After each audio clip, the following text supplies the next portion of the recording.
Doctor Baba Saheb Ambedkar ಅವರ ಮಕ್ಕಳುಗಳು ವಿರುದ್ಧ ದಿಕ್ಕಿನಲ್ಲಿ ನಿಂತು ಮೀಸಲಾತಿಗೆ ಹೋರಾಟ ಮಾಡೋ ಪರಿಸ್ಥಿತಿ ಬಂದು ತಲುಪಿಟ್ಟಿದ್ರ. ಸೊ ಶತಶತಮಾನಗಳಿಂದ ಅಸ್ಪೃಶ್ಯತೆಯನ್ನ ಅನುಭವಿಸಿ ಬಂದಿರತಕ್ಕಂತ ಏನು ಮೂಲ ಅಸ್ಪೃಶ್ಯರಿಗೆ ಜನಸಂಖ್ಯೆ ಅಂಕಿಅಂಶಗಳಲ್ಲಿ ಮೋಸ ಮಾಡ್ತಕ್ಕಂಥ ದೇಶ ಸರಿ. ನಿಮ್ಮ ಹೋರಾಟ ನೋಡಿದ್ರೆ ಸರ್ಕಾರಕ್ಕೆ ಒಂದ್ ರೀತಿ ಬಿಸಿ ತುಪ್ಪ ಆಗ್ಬಿಟ್ಟಿದ್ದೀರಾ. ಬಿಸಿ ತುಪ್ಪ ಪಾಪ ಅವ್ರಿಗಾಗಿದೆ, ನುಂಗಲಕ್ಕೂ ಆಗಲ್ಲ ಉಗ್ಲಕ್ಕೂ ಆಗದೆ ಅವ್ರದ್ದಾಗಿದೆ. ಯಾರು ತಾರತಮ್ಯ ಮಾಡ್ತಾರೆ? ಇವತ್ತು ಆಯೋಗವನ್ನು ರಚನೆ ಮಾಡಿದ್ದಾರೆ. ಜಸ್ಟಿಸ್ ನಾಗಮೋಹನ್ ದಾಸ್ ಅವರ ಏನು ಆಯೋಗ ರಚನೆ ಮಾಡಿದ್ದಾರೆ, ಆಯೋಗದವರು ಯಾವ್ಯಾವ ಜಾತಿಗಳು ಯಾವ್ಯಾವ ಗುಂಪಿನಲ್ಲಿ ಬರ್ತಕ್ಕಂಥದ್ದು ಅಂತಕ್ಕಂಥ ಸಾಮಾನ್ಯ ಪರಿಜ್ಞಾನವೇ ಇಲ್ವೇ? ಒಳ ಮೀಸಲಾತಿಯನ್ನ ಯಾವುದೇ ಕಾರಣಕ್ಕೂ ಕೂಡ ಜಾರಿಯಾಗಲಿಕ್ಕೆ ಬಿಡಬಾರದು ಮತ್ತು ಅದೇನಿದ್ರು ಕೂಡ ಕ್ಯಾಬಿನೆಟ್ ಇರೋದು ಕೈ ಬಿಡಬೇಕು. ಸಾಕಷ್ಟು ಜನ ಪ್ರಭಾವಿ ಮಂತ್ರಿಗಳು, ಮಾಧವಪ್ಪನವರು, ಇಷ್ಟೊಂದು ಸಚಿವರುಗಳಿದ್ರು ಕೂಡ ಬಲಗೈ ಸಮುದಾಯಕ್ಕೆ ಅನ್ಯಾಯ ಆಗ್ತಿದ್ರು. ಯಾಕೆ ವಾಯ್ಸ್ ರೈಸ್ ಮಾಡ್ತಾ ಇಲ್ಲ ಗುರುಗಳೇ? ಸರ್, ಖಂಡಿತವಾಗ್ಲೂ ನಮ್ಮ ನಾಯಕರು ಸಾಮಾಜಿಕ ನ್ಯಾಯದ ಪರವಾಗಿ ಇದ್ದಾರೆ ಸರ್. ಇಲ್ಲಾಂದ್ರೆ ಅವತ್ತೇ ಒಂದು ನಿರ್ಧಾರಕ್ಕೆ ಬಂದ್ಬಿಡ್ತಾ ಇದ್ದಾರೆ. ನಮ್ಮ ನಾಯಕರುಗಳು ಸಹ ನಮ್ಮ ಪರವಾಗಿ ಇಲ್ಲ, ಪ್ರಾಮಾಣಿಕತೆಯಿಲ್ಲ, ಅಪ್ರಾಮಾಣಿಕ ಮೇಲ್ವರ್ಗದ ಒಂದು ಕುತಂತ್ರ, ಮೇಲ್ಜಾತಿಯ ಒಂದು ಕುತಂತ್ರ. ರಾಜ್ಯದಲ್ಲಿ ಒಳ ಮೀಸಲಾತಿ ಹೋರಾಟದ ಕಿಚ್ಚು ದಿನೇ ದಿನೇ ಸಾಕಷ್ಟು ರಂಗು ಪಡ್ಕೊಳ್ತಾ ಇದೆ. ಒಂದು ಸತ್ಯವನ್ನ ಹೇಳ್ಬೇಕಂದ್ರೆ ಡಾಕ್ಟರ್ ಬಾಬಾ ಸಾಹೇಬ್ ಅಂಬೇಡ್ಕರ್ ಅವರ ಮಕ್ಕಳು ಎರಡು ದಿಕ್ಕಿನಲ್ಲಿ ನಿಂತು ಹಕ್ಕಿಗಾಗಿ ಹೋರಾಟ ಮಾಡ್ತಕ್ಕಂಥ ಪರಿಸ್ಥಿತಿ ಬಂದಿದೆ. ಯಾರಿಗೆ ಎಷ್ಟು ತಲುಪಬೇಕು ಅನ್ನೋದು ಕೂಡ ಈಗ ಯಕ್ಷ ಪ್ರಶ್ನೆ. ಎಂಪಲಿಕಲ್ ಡಾಟಾ ಇದೆ. ಸಾಕಷ್ಟು ಆಯೋಗಗಳು ಈಗಾಗಲೇ ವರದಿಯನ್ನು ಕೊಟ್ಟಿದ್ರು ಕೂಡ ಪ್ರತಿದಿನ ಪರ ವಿರೋಧ ಹೋರಾಟಗಳು ಆಗ್ತಾ ಇದೆ. ಇವತ್ತು ಮೈಸೂರಿನಲ್ಲಿ ಒಂದು ದೊಡ್ಡ ಮಟ್ಟದ ಅಂದರೆ ನಿವೃತ್ತ ನ್ಯಾಯಮೂರ್ತಿ ನಾಗಮೋಹನ್ ದಾಸ್ ಅವರ ವರದಿ ಏನಿದೆ, ಇದು ಅವೈಜ್ಞಾನಿಕ ಅನ್ನೋ ಒಂದು ಚರ್ಚೆ ನಡೀತಾ ಇದೆ, ಪ್ರತಿಭಟನೆ ನಡೀತಾ ಇದೆ. ವಿಚಾರವಾಗಿ ಮಾತಾಡಲಿಕ್ಕೆ ಗುರುಗಳು ನಮ್ಮ ಮಟ್ಟಿದ್ದಾರೆ. ಗುರುಗಳೇ ನಮಸ್ಕಾರ. ತುಂಬ ಅಚ್ಚುಕಟ್ಟಾಗಿ ತುಂಬ ಚೆನ್ನಾಗಿ ಪ್ರಶ್ನೆ ಮಾಡ್ತೀರಾ ನೀವು. ಸೋಷಿಯಲ್ ಮೀಡಿಯಾದಲ್ಲಿ ಟ್ರೆಂಡ್ ಸೃಷ್ಟಿ ಮಾಡಿಬಿಟ್ಟಿದ್ದೀರಾ. ಒಂದು ಸತ್ಯ ಏನಂದರೆ ಡಾಕ್ಟರ್ ಬಾಬಾ ಸಾಹೇಬ್ ಅಂಬೇಡ್ಕರ್ ಅವರ ಮಕ್ಕಳುಗಳು ವಿರುದ್ಧ ದಿಕ್ಕಿನಲ್ಲಿ ನಿಂತು ಮೀಸಲಾತಿಗೆ ಹೋರಾಟ ಮಾಡೋ ಪರಿಸ್ಥಿತಿ ಬಂದು ತಲುಪಿಟ್ಟಿದ್ದೀರಾ ಅಂತ. ಈಗ ಬಾಬಾ ಸಾಹೇಬ್ ಅಂಬೇಡ್ಕರ್ ಅವರ ಆಶಯ ಏನಂದ್ರೆ ಸರ್ವರಿಗೂ ಸಮಬಾಳು, ಸರ್ವರಿಗೂ ಸಮಪಾಲು ಸಿಗಬೇಕು ಅನ್ನೋದು ಸಂವಿಧಾನದ ಆಶಯ. ಸೊ ಶತಶತಮಾನಗಳಿಂದ ಅಸ್ಪೃಶ್ಯತೆಯನ್ನ ಅನುಭವಿಸಿ ಬಂದಿರತಕ್ಕಂಥ ಏನು ಮೂಲ ಅಸ್ಪೃಶ್ಯರಿಗೆ ಜನಸಂಖ್ಯೆ ಅಂಕಿಅಂಶಗಳಲ್ಲಿ ಮೋಸ ಮಾಡ್ತಕ್ಕಂಥ ದೇಶ ಸರಿ. ಅವರ ವಾಸ್ತವ ಅಂಕಿಅಂಶಗಳು ಈಗಾಗಲೇ ಡಾಟಾದಲ್ಲಿ ಸಿಗುತ್ತೆ. ಆಗಿದ್ರೂ ಸಹ ನೀವು ತಾರತಮ್ಯ ಎಸಗ್ತಕ್ಕಂಥದ್ದಕ್ಕೆ ಕಾರಣ ಏನು? ಯಾರು ತಾರತಮ್ಯ ಮಾಡ್ತೀವಿ? ಇವತ್ತು ಆಯೋಗವನ್ನು ರಚನೆ ಮಾಡಿದ್ದಾರೆ. ಜಸ್ಟಿಸ್ ನಾಗಮೋಹನ್ ದಾಸ್ ಅವರ ಏನು ಆಯೋಗ ರಚನೆ ಮಾಡಿದ್ದಾರೆ, ಆಯೋಗದವರು ಯಾವ್ಯಾವ ಜಾತಿಗಳು ಯಾವ್ಯಾವ ಗುಂಪಿನಲ್ಲಿ ಬರ್ತಕ್ಕಂಥದ್ದು ಅಂತಕ್ಕಂಥ ಸಾಮಾನ್ಯ ಪರಿಜ್ಞಾನವೇ ಇಲ್ವೇ? ಯಾವ್ಯಾವ ಜಾತಿಗಳನ್ನ ಎಲ್ಲೆಲ್ಲಿ ಸೇರಿಸ್ಬೇಕು ಅಂತಕ್ಕಂಥ ಕನಿಷ್ಠ ಜ್ಞಾನ ಇಲ್ವ ಅವ್ರಿಗೆ? ಒಬ್ಬರು ನ್ಯಾಯಮೂರ್ತಿಗಳಾಗಿ ಪರಿಯನ್ನು, ಆದಿದ್ರಾವಿಡ, ಆದಿ ಕರ್ನಾಟಕ, ಆದಿ ಆಂಧ್ರ ಇವೆಲ್ಲನೂ ತಗೊಂಡೋಗಿ ಯಾಕೆ ಸಪ್ರೇಟ್ ಮಾಡ್ತೀರ ನೀವು? ಅವರೆಲ್ಲ ಯಾರು ಹಾಗಾದರೆ? ಛಲವಾದಿಗಳನ್ನ ಸಪ್ರೇಟ್ ಮಾಡ್ತಿರಲ್ಲ ಯಾರು ಹಾಗಾದರೆ? ಬಲಗೈ ಜನಾಂಗ ಅಂತ ಹೇಳ್ತಿರಲ್ಲ ಯಾರು ಹಾಗಾದರೆ? ವಲಯ ಅಂತ ಹೇಳ್ತಿರಲ್ಲ ಯಾರು ಹಾಗಾದರೆ? ನಿಮಗೆ ಜಾತಿ ಬಗ್ಗೆ ನಿಮಗೆ ಸಂಕ್ಷಿಪ್ತ ವಿವರ ಗೊತ್ತಿಲ್ಲ ಅಂದಮೇಲೆ ಯಾಕೆ ಬರಬೇಕು? ನೀವು ಯಾಕೆ ಆಯೋಗದ ಅಧ್ಯಕ್ಷರಾಗಿರಬೇಕು? ನೀವು ಸಂಪರ್ಕ ಮಾಡಬೇಕಲ್ವಾ? ಇನ್ಫ್ಲೂಯೆನ್ಸ್ ಆಗಿದಾರಾ ನ್ಯಾಯಮೂರ್ತಿ ನಾಗಮೋಹನ್ ದಾಸ್ ಅವರು ಸರ್ಕಾರ ಅಥವಾ ಬೇರೆ ವ್ಯಕ್ತಿಗಳಿಗೆ ಏನಾದರೂ ಇನ್ಫ್ಲೂಯೆನ್ಸ್ ಆಗಿದೆ? ಏನು ಅನಿಸ್ತಾ ಇದೆ, ಈ ವರದಿಯನ್ನು ನೋಡಿದಾಗ ಯಾವುದೋ ಒಂದು ಜನಾಂಗವನ್ನು ಕುಗ್ಗಿಸ್ತಕ್ಕಂತಹ ಒಂದು ಜನಾಂಗದ ಅಂಕಿಅಂಶಗಳನ್ನು ಪ್ರಕಟ ಮಾಡುವಲ್ಲಿ ಅದು ಬಲಗೈ ಸಮುದಾಯವನ್ನು ಕುಗ್ಗಿಸ್ತಕ್ಕಂಥದ್ದು ಆಗ್ಬಿಟ್ಟಿದೆ ಈಗಾಗಲೇ. ಇದು ಷಡ್ಯಂತ್ರ, ಇದು ಹುನ್ನಾರನೂ ಹೌದು, ಷಡ್ಯಂತ್ರನೂ ಹೌದು. ಸಮುದಾಯದ ಸಾಕಷ್ಟು ಪ್ರಭಾವಿ ರಾಜಕೀಯ ನಾಯಕರುಗಳು ಈಗ ಸಚಿವರಾಗಿದ್ದಾರೆ. ಅದನ್ನ ಮೀರಿ ನಾಗಮೋಹನ್ ದಾಸ್ ಅವರು ವರದಿ ಕೊಡ್ಲಿಕ್ಕೆ ಸಾಧ್ಯನಾ? ನಾನು ಅಂದ್ಕೊಂಡಿದ್ದೇನೆ, ಅಂಬೇಡ್ಕರನ್ನ ಓದ್ಕೊಂಡಂಥವ್ರು ನಾವು, ಸಂವಿಧಾನವನ್ನು ಓದ್ಕೊಂಡಂಥವ್ರು ನಾವು, ನಾಗಮೋಹನ್ ದಾಸ್ ಅವರು ವಸ್ತುನಿಷ್ಠ ವರದಿನ ಕೊಡ್ತಾರೆ ಅಂತಕ್ಕಂಥದ್ದು ನಮ್ಮ ಆಶಯ ಇತ್ತು, ನಂಬಿಕೆ ಇತ್ತು. ನಾವೆಲ್ಲೂ ಪ್ರಶ್ನೆ ಮಾಡಿಲ್ಲ ಸರ್, ಎಲ್ಲೂ ಪ್ರಶ್ನೆ ಮಾಡಿಲ್ಲ, ನಾವು ಬೀದಿಗೆ ಬಂದಿಲ್ಲ. ಯಾಕೆಂದ್ರೆ ಒಂದು ವಿಶ್ವಾಸ, ಹೌದಲ್ಲ, ಒಬ್ಬ ನ್ಯಾಯಾಧೀಶರಿದ್ದಾರೆ, ಅಂಕಿಅಂಶಗಳ ಪ್ರಕಾರ ಮಾಡ್ತಕ್ಕಂಥ ವಿಶ್ವಾಸ.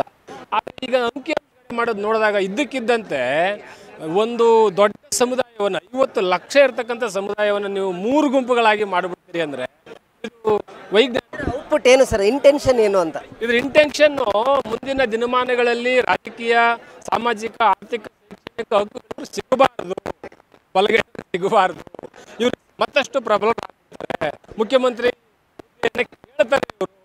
ಇವರು ಅಂಕಿಅಂಶದಲ್ಲೇ ಕುಗ್ಗಿಸ್ಬೋಣ ಅಂತಕ್ಕಂಥ ಷಡ್ಯಂತ್ರವನ್ನ ಮಾಡಿ ಮನಸ್ಸಲ್ಲಿ ಇಟ್ಕೊಂಡಿದ್ದಾರೆ. ಕಾಂಗ್ರೆಸ್ ಸರ್ಕಾರ ಇದೆ, AICC ಅಧ್ಯಕ್ಷರು ಮಲ್ಲಿಕಾರ್ಜುನ ಖರ್ಗೆ ಅವರು, ಸಾಕಷ್ಟು ಜನ ಪ್ರಭಾವಿ ಮಂತ್ರಿಗಳು, ಮಾಧವಪ್ಪನವರು, ಇಷ್ಟೊಂದು ಸಚಿವರುಗಳಿದ್ರೂ ಕೂಡ ಬಲಗೈ ಸಮುದಾಯಕ್ಕೆ ಅನ್ಯಾಯ ಆಗ್ತಿದ್ರು. ಯಾಕೆ ವಾಯ್ಸ್ ರೈಸ್ ಮಾಡ್ತಾ ಇಲ್ಲ ಗುರುಗಳೇ? ಸರ್, ಖಂಡಿತವಾಗ್ಲೂ ನಮ್ಮ ನಾಯಕರು ಸಾಮಾಜಿಕ ನ್ಯಾಯದ ಪರವಾಗಿ ಇದ್ದಾರೆ ಸರ್. ಯಾವಾಗ್ಲೂ ಈಗ ಮೊನ್ನೆನೂ ಸಹ ಕ್ಯಾಬಿನೆಟ್ಗೆ ಬಂದಂಥ ಸಂದರ್ಭದಲ್ಲಿ ಬಲವಾದ ಪ್ರತಿರೋಧ ಮಾಡಿದ್ದಾರೆ. ಹಾಗಾಗಿನೇ ಇದು ಮುಂದಕ್ಕೆ ಹೋಗಿದೆ.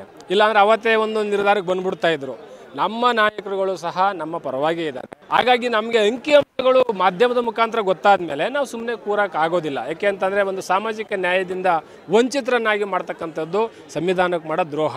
ಸಾಮಾಜಿಕ ನ್ಯಾಯ ವರದಿನೇ ನಾಳೆ ಜಾರಿ ಆಗೋದಾದ್ರೆ ನಿಮ್ಮ ನಿಲುವೇನು ಗುರುಗಳು? ಖಂಡಿತವಾಗ್ಲೂ ಜಾರಿ ಮಾಡಲಿಕ್ಕೆ ಬಿಡೋದಿಲ್ಲ. ಇಡೀ ರಾಜ್ಯಾದ್ಯಂತ 31 ಜಿಲ್ಲೆಗಳಲ್ಲಿ ಈಗಾಗಲೇ ಉಗ್ರವಾದಂಥ ಪ್ರತಿಭಟನೆ ನಡೀತಾ ಇದೆ.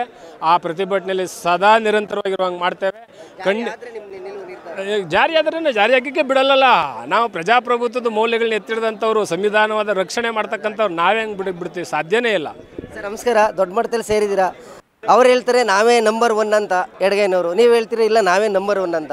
ಇಷ್ಟು ವರ್ಷಗಳಿಗಾಲ ನೀವೇ ನಂಬರ್ 1 ಆಗಿದ್ರಿ. ಈಗ ಡಾಟಾ ಇಟ್ಕೊಂಡು ಒಬ್ಬ ನಿವೃತ್ತ ನ್ಯಾಯಾಧೀಶರು ವರದಿ ಕೊಡ್ಲಿಕ್ಕೆ ಬಂದಂಥ ಸಂದರ್ಭದಲ್ಲಿ ಯಾಕೆ ವಿರೋಧ ಮಾಡ್ತಿದ್ದೀರಿ ಅಂತ? 1881 ಗೆಜೆಟ್ ನೋಡಿ ನೀವು, ಬ್ರಿಟಿಷರು ಮಾಡಿರ್ತಕ್ಕಂಥದ್ದನ್ನು. ಒಲೆಯರು ಸಂಖ್ಯೆ ಎಷ್ಟಿದೆ, ಮಾದಕ ಸಂಖ್ಯೆ ಎಷ್ಟಿದೆ ಅಂತ ನಿಮ್ಗೆ ಗೊತ್ತಾಗ್ತದೆ. ಅವ್ರಿಗೂ ನಾವು ತುಲನೆ ಮಾಡಿದ್ರೆ ಅವರು 30%, ನಾವು 70%. 1881 ಸಮೀಕ್ಷೆ ಪ್ರಕಾರ ನಾವು ಅಲ್ಲಿಂದ ಇಲ್ಲಿ ತನಕನೂ ಕೂಡ ನಾವು ಹೆಚ್ಚಿದ್ದೀವಿ ಅಂತಕ್ಕಂಥದ್ದು ಎಲ್ಲ ಅಂಕಿಅಂಶಲ್ಲೂ ಕೂಡ ಇದೆ. ಇತ್ತೀಚೆಗೆ ನೀವು 2011ರಲ್ಲಿ ಮಾಡಿದಂಥ ವರದಿಲೂ ಕೂಡ ನಾವೇ ಜಾಸ್ತಿ ಇದ್ದೀವಿ. ಯಾಕಂದರೆ ನಿಮ್ಮ ಹೋರಾಟ ನೋಡಿದ್ರೆ ಸರ್ಕಾರಕ್ಕೆ ಒಂದು ರೀತಿ ಬಿಸಿ ತುಪ್ಪ ಆಗ್ಬಿಟ್ಟಿದ್ದೀರಾ. ಬಿಸಿ ತುಪ್ಪ ಪಾಪ ಅವ್ರಿಗಾಗಿದೆ, ನುಂಗಲಕ್ಕೂ ಆಗದೆ ಉಗ್ಲಕ್ಕೂ ಆಗದೆ ಅವ್ರದ್ದಾಗಿದೆ. ಯಾಕೆಂದರೆ ನಾವು ಬಲಗೈನವರು ಎಲ್ಲ ಸಂದರ್ಭಗಳಿಗೂ ಹೋರಾಟ ಮಾಡೋರು, ನಾವು ಸಂವಿಧಾನಕ್ಕೆ ಅಪಚಾರ ಆದರೂ ಹೋರಾಟ ಮಾಡೋರು, ನಾವು ಅಂಬೇಡ್ಕರ್ ಅವಮಾನ ಆದರೂ ಹೋರಾಟ ಮಾಡೋರು, ನಾವು ಸಮಾಜಕ್ಕೆ ಅಸ್ಪೃಶ್ಯತೆ ಒಳಗಾದರೆ ಧ್ವನಿ ಎತ್ತವ್ರು ನಾವು. ಈ ಧ್ವನಿಯಲ್ಲೇ ಇರತಕ್ಕಂಥವ್ರು ಇವತ್ತು ನಮಗೆ ಮೀಸಲಾತಿ ಮೂಲಕ ನಮಗೆ ಜಾಸ್ತಿ ಇದೆ ಅಂತಕ್ಕಂಥದ್ದು ಇಡೀ ರಾಜ್ಯ ತುಂಬ ಅಡ್ಕೊಂಡು ಸುತ್ತನ್ನು ಒಪ್ಕೊಳ್ಳೋಕ್ಕಾಗುತ್ತಾ? ಮತ್ತು ನಾಗಮೋಹನ್ ದಾಸ್ ಅವ್ರಿಗೆ ಸರಿಯಾದ ಸಮೀಕ್ಷೆ ವರದಿ ಸಿಕ್ಕಿಲ್ಲ. ಅವ್ರಿಗೆ ಸರಿಯಾದ ಸಮೀಕ್ಷೆ ವರದಿ ಮೊದಲು ಎಡಗೈನವರು ಕೂಡ ಹೇಳ್ತಾ ಇದ್ರು ಡಾಟಾನ ಕರೆಕ್ಟಾಗಿ ಕಲೆಕ್ಟ್ ಮಾಡ್ತಾ ಇಲ್ಲ ಅಂತ. ಅವ್ರ ವಾದನ ಈಗ ನೀವು ಒಪ್ಕೊಳ್ತೀರಾ? ಈಗ ಒಂದು ನಿಮಿಷ, ಡಾಟಾ ನೀವು ಈಗಾಗಲೇ ಅವರಿಗಿಂತ ಮುಂಚಿತವಾಗಿ ನಾವು 4 ಬಾರಿ ರಾಜ್ಯದ ಉದ್ದಗಲಕ್ಕೂ ಕೂಡ ನಾವು ಪತ್ರಿಕಾಗೋಷ್ಠಿಯನ್ನು ಮಾಡಿದ್ದೀವಿ. ನಿಮ್ಮ ಮಾಧ್ಯಮದ ಮೂಲಕ, ನಿಮ್ಮ ಟಿ ವಿ ಚಾನಲ್ ಮೂಲಕನೂ ಕೂಡ ಎಚ್ಚರಿಕೆಯನ್ನು ಕೊಟ್ಟಿದ್ದೀವಿ. ಶಿಕ್ಷಕರಿಗೆ ಅನುಭವ ಇಲ್ಲ, ಯಾಪು ಸರಿಯಾಗಿ ಕೆಲಸ ಮಾಡಿಲ್ಲ, ಇಂಟರ್ನೆಟ್ಟು ಕೂಡ ಕೆಲಸ ಮಾಡಿಲ್ಲ. ಮತ್ತು ಅನನುಭವಿ ಇರ್ತಕ್ಕಂಥ ಶಿಕ್ಷಕರನ್ನು ನೀವು ಸಮೀಕ್ಷೆ ಮಾಡೋದು ಬಿಟ್ಟಂಥ ಸಂದರ್ಭದಲ್ಲಿ ಈ ರೀತಿ ಅವೈಜ್ಞಾನಿಕವಾದಂಥ ರಿಸಲ್ಟ್ ಬರ್ತದೆ. ಇದನ್ನು ನಾವು ಯಾವುದೇ ಕಾರಣಕ್ಕೂ ಕೂಡ ಸಹಿಸ್ಕೊಳ್ಳೋಕ್ಕೆ ರೆಡಿ ಇಲ್ಲ. ಈಗಾಗಲೇ ಏನು ಸ್ವಾಮಿಗಳು ಹೇಳಿದರೆ ಇದು ಪ್ರಾರಂಭ ಅಷ್ಟೇ, ಇದು ಅಂತಿಮವಲ್ಲ. ನೀವು ಸರ್ಕಾರ ಅದು ವರದಿ ಮಾಡಲಿಕ್ಕೂ ಆಗೋದಿಲ್ಲ, ಅಲ್ಲಿ ಚರ್ಚೆಲೇ ಬಿದ್ದೋಯ್ತದೆ. ಎಲ್ಲರೂ ನೋಡಿದ್ರೆ ಪುರುಷೋತ್ತಮರವರೇ ತುಂಬ ಸುದೀರ್ಘವಾದ ಹೋರಾಟ. ಶ್ರೀನಿವಾಸ ಪ್ರಸಾದ್ರವರ ಗಡಿಯಲ್ಲಿ ಬಂದವರು, ರಾಜಕೀಯವಾಗಿ ಅಂಥ ಸ್ಥಾನಮಾನ ಸಿಗದೆ ಹೋದರು, ಹೋರಾಟದ ಜೀವನದಲ್ಲಿ ತುಂಬ ಒಳ್ಳೆ ಕೆಲಸ ಮಾಡ್ಕೊಂಡು ಬಂದಿದ್ದೀರಾ. ನನ್ನ ಪ್ರಶ್ನೆ, ಎಲ್ಲರೂ ಕೂಡ ನಾವು ಅಂಬೇಡ್ಕರ್ ಮಕ್ಕಳು ಅಂತ ಹೇಳ್ಕೊಳ್ತೀರಾ, ಮೀಸಲಾತಿ ಕಾರಣಕ್ಕೆ ಪರಸ್ಪರ ದಾಯಿದಿಗಳ ಥರ ಆದಿ ಬೀದಿಲಿ ರಂಪಾಟ ಮಾಡ್ತಾ ಇದ್ದೀರಲ್ವಾ? ಡಾಕ್ಟರ್ ಅಂಬೇಡ್ಕರ್ ಅವರ ಆತ್ಮಕ್ಕೆ ನೆಮ್ಮದಿ ಸಿಗ್ತಾ ಇದೆ ಅಂತ ಅನಿಸಿದೆಯಾ? ಯಾವುದೇ ಕಾರಣಕ್ಕೂ ಕೂಡ ಬಾಬಾ ಸಾಹೇಬ್ ಅಂಬೇಡ್ಕರ್ ಆಸೆಗೆ ಮತ್ತು ಅವ್ರ ಆತ್ಮಕ್ಕೆ ಅಗೌರವ ತರಬೇಕು ಅಂತಕ್ಕಂಥ ಮನಸ್ಥಿತಿ ನಮ್ಮದಿಲ್ಲ. ಅವರೂ ಕೂಡ ನಮ್ಮ ಸಹೋದರರಂತ ಹೇಳ್ಕೊಂಬಂದಿದ್ದೀವಿ, ಮಾದುಗರು ಕೂಡ ನಮ್ಮ ಸಹೋದರರು ಅಂತ ಬಂದಿದ್ದೀವಿ. ಅವರು ಈ ರೀತಿ ಒಳ ಮೀಸಲಾತಿಯನ್ನು ಹುಟ್ಟಾಕಿರೋರು ಬಲಗೈ ಸಮುದಾಯ ಅಲ್ಲ, ಎಡಗೈ ಸಮುದಾಯ ಹುಟ್ಟಾಕೊಂಬಂದಿರೋದು. ಅವ್ರು ಯಾರು ಅಂಬೇಡ್ಕರ್ ವಾದಿಗಳಲ್ಲ, ಅಂಬೇಡ್ಕರ್ ಪರ ಎಂದೂ ಧ್ವನಿ ಎತ್ತಂಥವ್ರಲ್ಲ. ಅವರು ಕೇವಲ ಅವರು ಅಂಕಿಅಂಶದ ಪ್ರಕಾರ ಒಂದು ಒಳ ಮೀಸಲಾತಿ ಬೇಕು ಅನ್ನೋದು ಬಿಟ್ಟರೆ ಬೇರೆ ಏನೂ ಇಲ್ಲ. ಮತ್ತು ಈ ಸಮಾಜದ ಸ್ಥಿತಿಗತಿನೂ ಕೂಡ ಗೊತ್ತಿಲ್ಲ ಅವ್ರಿಗೆ. ಇವತ್ತು ಕೂಡ ನಮ್ಮ ಪರಿಸ್ಥಿತಿ ಹೇಗಿದೆ ಅಂತ ಹೇಳಿದ್ರೆ 75 ವರ್ಷ ಆಯ್ತದೆ ಮೀಸಲಾತಿ ಶುರುವಾಗಿ. ಇವತ್ತು ಕೂಡ ನಮ್ಮ ಜನರ ಸ್ಥಿತಿ, ಉದ್ಯೋಗ ಇರ್ಬೋದು, ಶಿಕ್ಷಣ ಇರ್ಬೋದು, ರಾಜಕೀಯ ಇರ್ಬೋದು, ಮನೆಗಳಿರ್ಬೋದು, ರಸ್ತೆ ಇರ್ಬೋದು, ಕುಡಿಯೋ ನೀರಿನ ವ್ಯವಸ್ಥೆ ಇರ್ಬೋದು, ಬೀದಿ ದೀಪದ ವ್ಯವಸ್ಥೆ. ನೀವು ಗ್ರಾಮೀಣ ಬ್ಯಾಂಕ್ ಹೋದರೆ ಇನ್ನೂ ಕೂಡ ಭಾರತ ದೇಶ ಇನ್ನೂ ಕೂಡ ಒಂದು ಪ್ರಭುತ್ವಕ್ಕೆ ಬಂದಿಲ್ಲ ಅಂತಕ್ಕಂಥದ್ದು ನನ್ನ ವೈಯಕ್ತಿಕವಾದಂಥ ಆಸೆ. ಅಸ್ಪೃಶ್ಯತೆ ಇವತ್ತು ಜೀವಂತ, ಅತ್ಯಾಚಾರ ಜೀವಂತ. ಇಡೀ ದೇಶ ವ್ಯಾಪ್ತಿ ನಿಮ್ಮ ಟಿ ವಿ ಪುಟಗಳನ್ನ ತೆಗೆದ್ರೆ ಸಾಕು. ಆಗದು ಯಾರಿಗೆ ಅಂದರೆ ದಲಿತ ಮಹಿಳೆಗೆ. ಇಷ್ಟೊಂದು ಜನ ರಾಜಕಾರಣಿಗಳನ್ನ ಮೀಸಲಾತಿ ಹೆಸರಿನಲ್ಲಿ ಜನಪ್ರತಿನಿಧಿಯಾಗಿ ಕಳಿಸ್ತೀರಾ, ಸಚಿವರುಗಳಾಗ್ತಾರೆ, ಸಚಿವರ ಮಕ್ಕಳುಗಳು ಮತ್ತೆ ಸಚಿವರಾಗ್ತಾರೆ, ನೀವು ಮಾತ್ರ ಹಾದಿ ಬೀದಿಲಿ ಹೋರಾಟ ಮಾಡ್ಕೊಂಡಿರ್ತೀರಾ. ಇದು ಅರ್ಥ ಆಗ್ತಿಲ್ವ ಜನಗಳಿಗೆ? ನಾವು ರಾಜಕಾರಣಿಗಳು ನಮ್ಮ ಸಮುದಾಯದವರು ಸಮುದಾಯಕ್ಕೋಸ್ಕರ ಹೋರಾಟ ಮಾಡ್ತಿಲ್ವ ಅಂತ. ನಾವು ಓಟ್ ಹಾಕೋ ಸಂದರ್ಭದಲ್ಲೂ ಕೂಡ ಭಾಳ ಎಚ್ಚರಿಕೆಯಿಂದ ಹೇಳಿರ್ತೀವಿ ಅವ್ರಿಗೆ. ನೀವು ಮೀಸಲಾತಿಯನ್ನು ಪ್ರತಿನಿಧಿಸ್ತಕ್ಕಂಥವರು ಆ ಸಮಾಜವನ್ನು ಗಟ್ಟಿಗೊಳಿಸಬೇಕು. ಆ ಸಮಾಜದಲ್ಲಿರ್ತಕ್ಕಂಥ ನ್ಯೂನ್ಯತೆಗಳು, ನಾನು ಇಷ್ಟು ಹೊತ್ತು ಹೇಳಿದ್ನಲ್ಲ, ಅದೆಲ್ಲವೂ ಕೂಡ ಮೂಲಭೂತವಾದ ಸೌಕರ್ಯಗಳೆಲ್ಲವೂ ಕೂಡ ಜನರಿಗೆ ರೀಚ್ ಆಗಬೇಕು. ಈ ರೀತಿ ನಮಗೆ ಶೋಷಣೆ ಆದಂಥ ಸಂದರ್ಭದಲ್ಲಿ ಈ ರೀತಿ ಬಂದಾಗ ನೀವು ಧ್ವನಿ ಎತ್ತವ್ರು ಮಾತ್ರ ನೀವು ಆಯ್ಕೆ ಆಗಬೇಕು. ನಿಮ್ಮನ್ನು ಯಾರು ಕೂಡ ಪುಷ್ಪಗುಚ್ಛ ಕೊಟ್ಟು ನಿಮ್ಮ ಯಾರನ್ನೂ ಕೂಡ ಆಹ್ವಾನ ಮಾಡಿಲ್ಲ.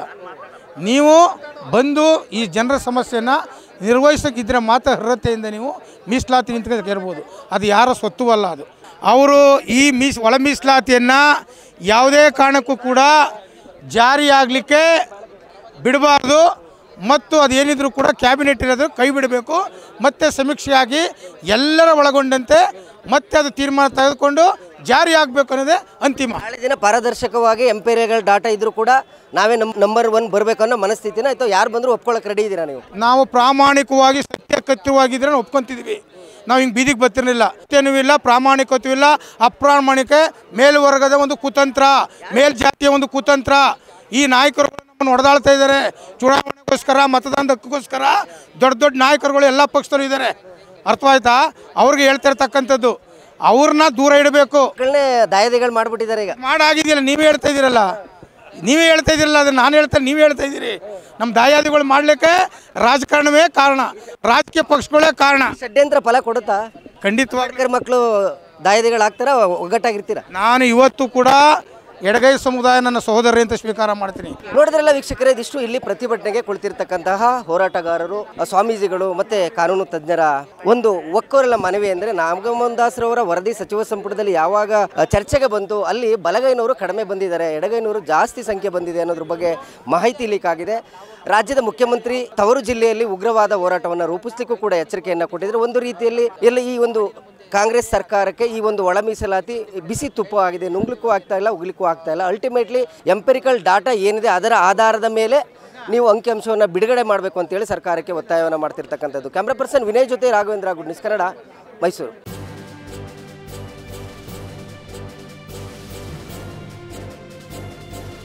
ಇದು ಮಾನವೀಯ ಸಂದೇಶದ ಜನವಾಹಿನಿ.